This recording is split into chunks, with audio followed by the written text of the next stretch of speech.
In today's video, I'm going to teach you how to trigger make.com from Slack. If you find this useful, consider subscribing and liking the video. Now, triggering workflows in make.com through Slack can really streamline how you interact with your apps and automate certain tasks. So let's dive into how this all works. First, let's make sure we're all on the same page regarding the terminology. Functions define the actions of your app, while workflows are sequences of those functions executed in order. And within that framework, triggers are what execute those workflows. It's important to note that you must have a workflow configured before you can create a trigger.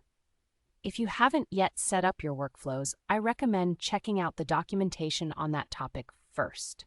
I'll give you a moment to get familiar with those concepts.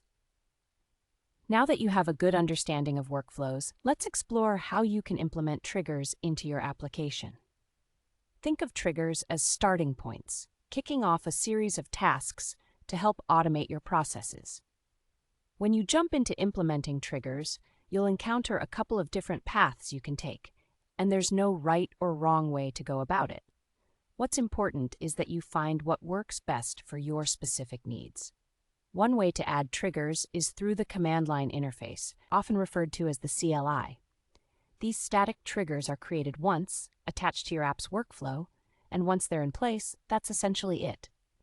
The process is straightforward. You create them using the Slack CLI, integrate them with your workflow, and you're good to go.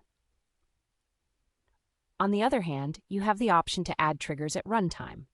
These are dynamic triggers, meaning they can be created on the fly during the execution of your workflow. This allows them to incorporate data obtained from previous steps in your workflow, making your automation more flexible and responsive to the context of the task. Now, there's a slight difference to consider when you're working with locally running apps versus those in a production environment.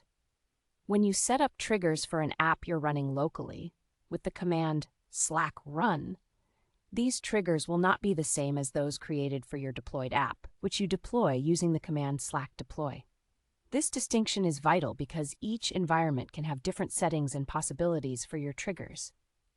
So to sum it all up, first make sure you've set up your workflows, then decide whether you want to go with static triggers using the CLI or dynamic triggers at runtime based on your specific needs.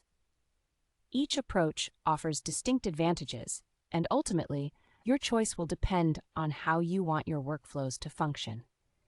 Remember, the beauty of integrating make.com with Slack is the flexibility it provides, allowing you to tailor your experience and automate repetitive tasks effectively.